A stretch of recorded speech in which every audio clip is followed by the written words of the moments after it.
Imagine the last thing you hear before a missile hits is silence. Not the silence of peace, the silence of money being made. Because somewhere, thousands of miles from the smoke and the rubble, a man in a suit is watching a number climb on a screen. His stock just went up. His phone is ringing. His quarterly earnings just beat expectations. And he has never once set foot on a battlefield. This is the story nobody tells you when they show you the footage of the war. In 2003, the United States invaded Iraq. Within weeks, a company called Halliburton, whose former CEO was now Vice President Dick Cheney, was awarded a government contract worth up to $7 billion. No competitive bidding, no public review, just a phone call and a signature. By the time American troops left Iraq, Halliburton and its subsidiaries had collected nearly $40 billion in government contracts. The stock price had tripled. Dick Cheney, of course, said he had no financial involvement. He just happened to have stock options worth millions. Welcome to the business of war. Here's something the history books don't dwell on. Wars don't just destroy economies. For a very small number of people, they build them. It's called the military-industrial complex, a phrase first coined not by a protester, not by a journalist, but by President Dwight Eisenhower in 1961.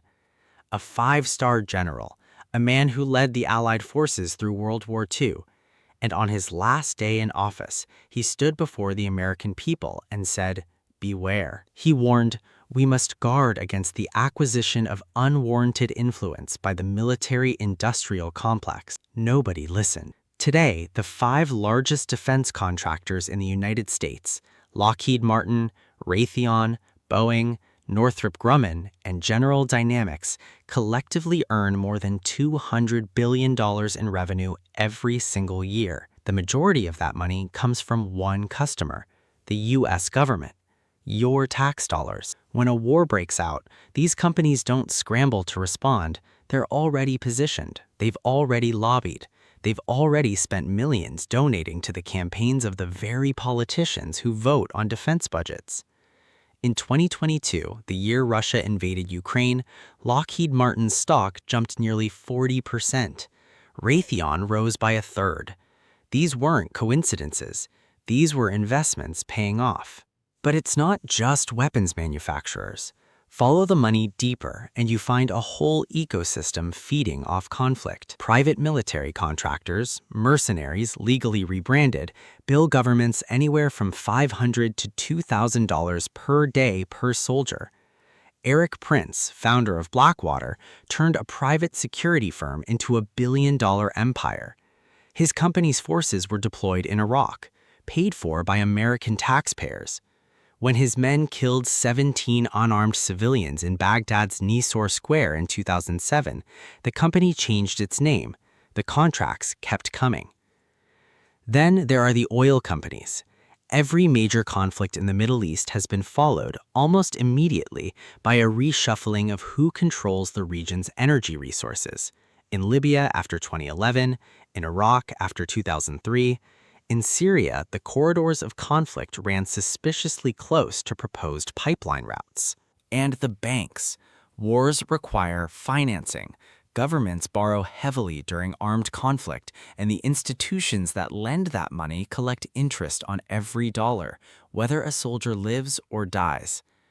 You might ask, is this legal? Almost all of it, yes. The revolving door between Washington and the defense industry spins so fast it's practically invisible. Senior Pentagon officials regularly retire into executive roles at the very companies they once contracted. In a single decade, more than 350 high-ranking defense officials moved into jobs at the top 100 defense contractors. They bring relationships, clearances, insider knowledge, and they bring a very particular understanding of how government money flows. It is legal, it is documented, and it happens every cycle, every conflict, every time. Zoom out further and the picture gets darker.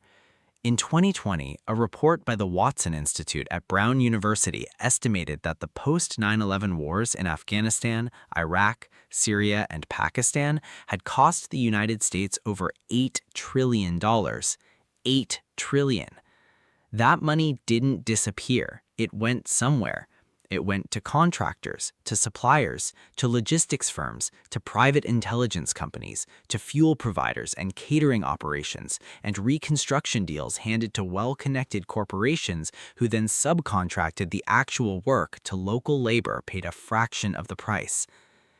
The United States spent $2 trillion in Afghanistan alone over 20 years. The Taliban retook Kabul in 11 days. The money wasn't spent to win the war. Much of it was spent to sustain it. There's a concept in economics called perverse incentives. It describes a situation where the rewards of a system push its participants toward outcomes that are actually harmful. In healthcare, it's when hospitals profit more from sick patients than healthy ones. In finance, it's when traders profit from collapse. In war, the perverse incentive is this: the longer the conflict lasts, the more money is made. Not by the soldiers, not by the refugees, not by the families burying their children, by the shareholders, by the lobbyists, by the executives who've never heard a shot fired outside of a firing range. Raytheon CEO, in an earnings call after the Russia-Ukraine war began, told investors, and these are his words, that the conflict was a significant opportunity.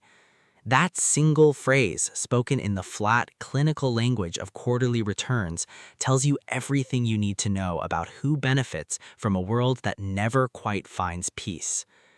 This isn't a conspiracy. There's no shadowy room where a group of men decided to start wars for profit. The truth is more insidious than that. It's a system, built legally, lobbied for openly, protected by campaign contributions and patriotic language, that makes conflict structurally profitable for those with power and structurally devastating for those without it. Every bomb that falls was manufactured somewhere. Every soldier deployed needs equipment, fuel, food. Every reconstruction project needs a contractor, and at every single step of that chain, someone is billing someone else, and that someone almost never hears the bombs. Eisenhower saw it coming 60 years ago. He understood that a nation that builds its prosperity on the machinery of war will always find reasons to fight. He called it a danger to democracy. He called it a threat to liberty. He called it by its name. The question isn't whether there are people getting rich from war. There always have been. The question is whether the rest of us, the ones paying the taxes, losing the sons and daughters, watching the cities burn on our phones, will keep letting them. History doesn't repeat itself, but it does invoice.